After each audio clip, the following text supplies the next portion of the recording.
mean, it's pretty simple, just taking it one game at a time, starting with tonight, and making sure that mentally we're focused on playing up to our standards. Cam Thomas, when you flip the film on, what does he bring to them? What have you seen out of him lately? They're playing through him a ton, and he's fearless offensively. He has every shot in his arsenal, and he's going out and producing a number of buckets for this team. So we'll definitely be aware of him on the floor at all times.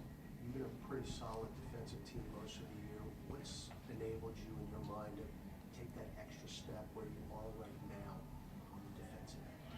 Continuing to work at it every day, coming in with a focus that we're going to start our practices with defense, hold each other accountable, and that's been our process, since I've gotten here. Willie, Jose ranks really high in all the advanced defensive metrics. How is a guy who's sub 6 feet able to consistently make such a big defensive impact? It starts with his heart. He plays with his heart and soul every game, and it's hard to bottle that up into a stat. And then you add his instincts. He has tremendous on-court defensive instincts. It's why he was ACC Defensive Player of the Year with all the talent in that conference. It was him. And he only knows how to play one way. And that's the beautiful part about Jose, is that he brings it 110% every time he steps on the floor. How unique is the passion, the energy from him? It's extremely unique. And, I say this jokingly, but it's kind of true. I don't know anybody that's in the NBA that's 6 feet and under that's like nice. All those guys are like kind of like a chihuahua. They bite you, they bark, they ready to fight at any time, and that's what makes Jose unique, is that he's that way, and to make it to this level, you kind of sort of have to have that. Willie, you said at the beginning of the year that you wanted to elevate the offense this year. You said that was part of why James Borrego was here. Mm-hmm. I'm just curious what you've seen sort of go into it, because it has. Like, you look at the numbers, it's been way better this year. Like, what have been the biggest reasons for the improvement this year, and how have you sort of seen it come together? It starts with JB has been, first of all, he's been great, fantastic for us, and has extremely elevated our program here across the board, offensively and defensively, quite frankly. But in terms of the offense, the consistency of what we're trying to accomplish every game, we want to play fast. We make sure we space the floor. We want to be a team that prides ourselves on taking care of the ball, but at the same time being a high assist team. And then our shot quality, shot profile, shot quality. What type of shots are we taking? What are the best shots for us? And making sure that we work at that, every day that we can get on the floor, we work on it. Was there a point in the year where you felt like, you have these three pretty high usage ball handlers on the team, or guys who are used to having the ball? Like, was there a point where you felt like, all right, this is comfortable for everybody, and everybody's sort of getting, accustomed to the different roles that they're playing when they're, whether it's CJ being off the ball a little more, or whether it's like Brandon playing one way when Zion's with him and a different way when not with him, that kind of thing? I wouldn't necessarily say comfortable, but it's definitely progressing, and it takes buy-in from everyone to understand. Playing this way is going to give us the best opportunity to win, and showing it helps. Like being able to show it, examples of it on film, being able to work on it in practice, and it's a credit to the guys in our locker room. They have the mentality that they want to buy in so that we can be the best team that we can be. Willie, just curious. Kevin Ollie has mentioned you just as a mentor and a friend as he's gone this journey as a head coach for Brooklyn. Just curious, what have those conversations been like, just with you just helping him in this position, and just also what have you thought about just this opportunity for him as an interim coach? Yeah, KO, that's my brother, man. He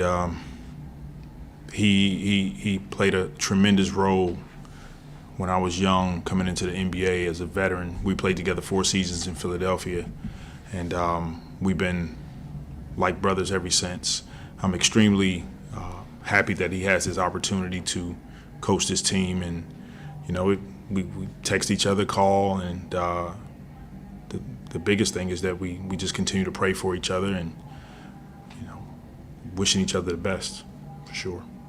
You have this lineup of like Zion and 4 reserves that has been like really, really consistently good for you guys. Like, what do you think is sort of the identity of that group, and why do you think the sort of like the chemistry has been so good with that unit? Just putting the ball in Z's hands and the guys around him understanding how to play off his gravity, and then on the other side is all of those guys on the floor being committed to guarding the ball, contesting shots, making sure that we rebound. So that group is capable of having some good runs on the floor when those guys are playing that way. When you're talking to you mentioned talking to Kevin as friends, when you're talking to another head coach, another team, like what does that look like? Are you guys talking about strategy or talking about each other's games? And how does 2 coaches from a team go about it? It starts with the friendship part of it, brother part of it. Just, what are you thinking? How you doing? How's the family going? And then it may lead into a little bit of basketball talk, strategy talk, with some things that you see, with some things that we can do better, what have you. So,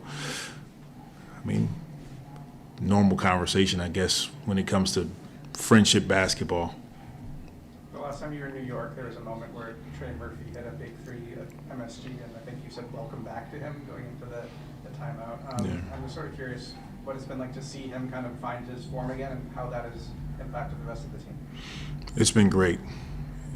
It's great to see any of our young guys go through adversity like Trey has, and adversity is on basketball adversity, have some struggles, but then have the consistency to work his way through it. It's a credit to his character. It's a credit to Coach Corey Brewer. They work hand in hand every day, and they've really kind of moved forward to just keeping things simple. This is how you can impact the team. Trey is doing it, and we're a much better team when he's playing with that type of confidence. You know about Herb yet? Yeah, Herb is in. He's a go. Hi, Coach. I've got a question about Zion Williamson, because it was pretty fun to watch him play in the last, I think, 2 months, something like that.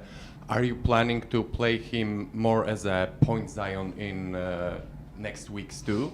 Now he's averaging something like 5 and 4 assists. Are you planning to play him more at this point Zion position? Yeah, we like Z with the ball in his hands. I think we believe that it makes us a difficult team to guard, and the beauty in Z is that he can do a number of things on the floor, and when he sees an opportunity to get off the ball, set screens or post up or transition, he'll attack in those ways too, but we definitely like having the ball in his hands, for sure. Okay, thank you.